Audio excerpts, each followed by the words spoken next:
صلی اللہ علی محمد صلی اللہ علیہ وسلم۔ اعوذ باللہ السمیع العلیم من الشیطان الرجیم، بسم اللہ الرحمن الرحیم، والصلاة والسلام علی رسولہ الکریم۔ بخاری شریف باب الغسل ہم پڑھ رہے تھے، اور اس باب میں جو ہم نے پڑھا تھا پچھلی دفعہ وہ تھا کہ تنہائی میں غسل کرتے ہوئے بھی حیا کا مظاہرہ کرنا چاہیے، اور اللہ تعالیٰ اس چیز کا سب سے زیادہ حقدار ہے کہ اس سے حیا کی جائے۔ اور اس باب میں ہم نے جو حدیث پڑھی تھی وہ موسیٰ علیہ السلام کے بارے میں تھی۔ آج جو حدیث ہم پڑھیں گے وہی باب ہے، اور حدیث نمبر 275 ہے، اور یہ حضرت ایوب علیہ السلام کے بارے میں ہے۔ یہ بھی حضرت ابو ہریرہ رضی اللہ تعالیٰ عنہ سے ہے۔ فرماتے ہیں عن ابی ہریرہ رضی اللہ تعالیٰ عنہ عن النبی صلی اللہ علیہ وسلم قال، کہ نبی صلی اللہ علیہ وسلم نے فرمایا بین ایوب یغتسل عریانا، کہ حضرت ایوب علیہ السلام برہنہ غسل فرما رہے تھے، فخر علیہ جراد من ذہب، تو ان کے اوپر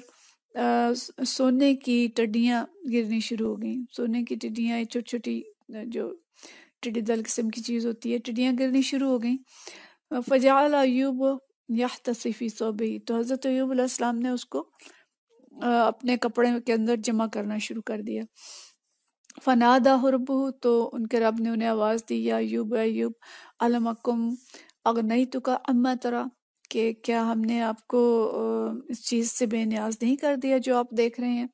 قال بلا، فرمایا ہاں، وعزتک، اور تیری عزت کی قسم، ولیکن لا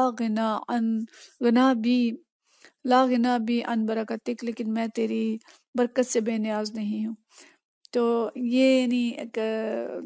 حدیث کے دونوں حصے، عجیب سی بات بھی ہے اور بڑی پیاری بات بھی ہے جو حضرت ایوب علیہ السلام کرتے ہیں۔ باب تو یہ ہے کہ مرہنہ غسل فرما رہے تھے، اور اس سے استدلال کیا حضرت ابو ہریرہ رضی اللہ تعالیٰ عنہ نے نبی کریم صلی اللہ علیہ وسلم کی ان بتائی ہوئی دونوں باتوں سے، کہ یہ دونوں نبی تھے اور دونوں انبیاء جو ہیں وہ برہنہ غسل کرتے تھے۔ ہر ایسی جگہ ہوگی جہاں پہ سامنے کوئی نہیں ہوگا، اور نبی کریم صلی اللہ علیہ وسلم کا طریقہ یہ تھا کہ آپ صلی اللہ علیہ وسلم اگر بنی اسرائیل کی یا سابقہ انبیاء کی کسی چیز کا ذکر کرتے اور پھر اس کو منع نہ فرماتے، تو اس کا مطلب تھا کہ یہ چیز ہمارے لیے جائز ہے، اور اگر کوئی ایسی چیز جو درست نہیں ہوتی تھی تو اس کو آپ صلی اللہ علیہ وسلم منع فرما دیتے تھے۔ تو دونوں نبیوں کا جب ذکر کیا تو اس کے ساتھ یہ نہیں فرمایا کہ یہ چیز درست نہیں ہے،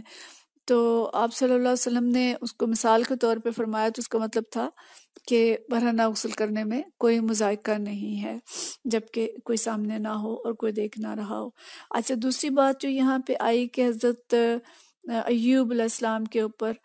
سونے کی ٹڈیاں جو تھیں وہ گرنے لگ گئیں، تو اور وہ اس کو سمیٹنے لگ گئے، تو اللہ تعالیٰ نے انہیں آواز دی کہ کیا میں نے آپ کو ان چیزوں سے بے نیاز نہیں کر دیا، یعنی مال و دولت بھی آپ کو دی اور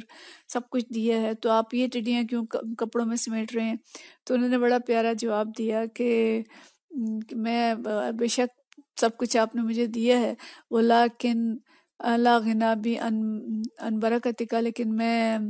جو تیری برکتیں ہیں ان سے میں غنی نہیں ہو گیا۔ تو یعنی اللہ تعالیٰ تو نے سب کچھ دیا ہے، پر تیری برکتوں کا تو انسان ہمیشہ محتاج رہتا ہے، اور خاص طور پہ انبیاء جو ہیں وہ تو اللہ کی ہر طرح کی برکت جو ہے اس کو حاصل کرنا چاہتے ہیں۔ تو مطلب یہ ہے کہ جو دنیا کا مال اگر حلال مال ہے اور اللہ کی طرف سے بغیر کوشش کے بھی کسی طریقے سے ملا ہے، تو اللہ کی طرف سے ملنے والی چیز سے گناہ نہیں برتنا، بلکہ اللہ تعالیٰ اس سے خوش ہوتا ہے کہ جو کچھ وہ دے رہا ہے اس کو لیا جائے۔ اور یہاں سے یہ بھی ہمیں پتہ چلتا ہے کہ مال کی حرص تو بری ہے، لیکن اگر مال حلال ملتا ہے اور ظاہر مومن شخص اس کا اچھا استعمال کرتا ہے تو اس میں کوئی برائی نہیں ہے کہ حلال مال اور اچھے طریقے سے ملا ہوا مال جو ہے وہ لیا جا سکتا ہے، اور اللہ کے نبی جو ہیں وہ اس سے دلچسپی سے اس سے کہہ رہے ہیں کہ میں تیری برکت سے بے نیاز نہیں ہو سکتا۔ اچھا، پھر اس کے بعد اگلا باب آ گیا ہے، باب التستر فی الغسل عند الناس، کہ لوگوں کی موجودگی میں غسل کے وقت پردہ کرنے کا بیان، یعنی لوگوں کی موجودگی میں برہنہ غسل نہیں کیا جا سکتا، یا تو کپڑا لپیٹ کے غسل کریں یا پھر پردہ کر لیں۔ اس میں جو حدیث ہے حدیث نمبر 276 ہے۔ یہ حدیث ابو مرہ مولا ام ہانی بنت ابی طالب سے روایت ہے۔ ابو مرہ جو ہیں یہ ان کے آزاد کردہ غلام تھے حضرت ام ہانی کے،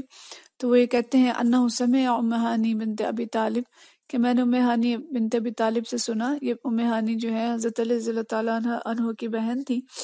اور وہ فرماتی ہیں تقول ذهبت الى رسول اللہ صلی اللہ علیہ وسلم عام الفتح،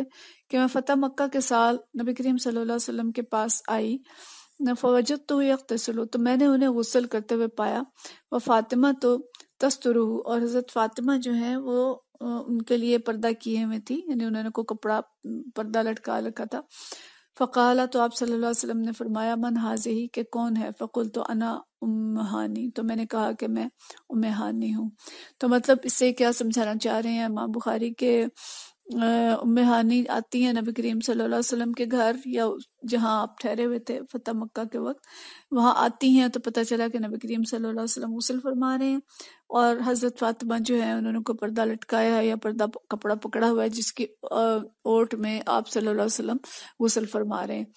تو مطلب یہ ہے کہ اگر ایسی جگہ ہے جہاں پہ الگ سے غسل خانہ نہیں ہے، دیوار نہیں ہے، تو پردہ کر کے کوئی بھی محرم نامحرم کوئی بھی جو موجود ہے وہ پردہ پکڑ سکتا ہے اور غسل کیا جا سکتا ہے. یعنی اگر مرد کوئی موجود نہیں ہے تو کوئی محرم خاتون بھی اس کپڑے کو پکڑ سکتی ہے. کوئی کونا ایسا ہوگا کہ جہاں پہ گنجائش ہوگی، تو مطلب یہ ہے کہ پردے کے پیچھے یا کپڑے پہن کے غسل کیا جائے. دوسری بات جو ہمیں پتہ چلتی ہے کہ ضرورت کے وقت بات کی جا سکتی ہے، کہ اگر کوئی ایسا مسئلہ ہے کہ جو ضروری ہے جانا جا سکتا ہے یا سوال کا جواب دیا جا سکتا ہے. سخت منع نہیں ہے کہ بالکل بھی دوران غسل جو بات نہیں کی جا سکتی، بس مجبوری کے وقت کی جا سکتی ہے. اگلی حدیث وہی ہے جو ہم پیچھے بہت دفعہ پڑھ چکے ہیں، یہ حدیث نمبر 277 ہے، حضرت میمونہ رضی اللہ تعالیٰ عنہا والی حدیث ہے. میں صرف اس کا ترجمہ پڑھ دیتی ہوں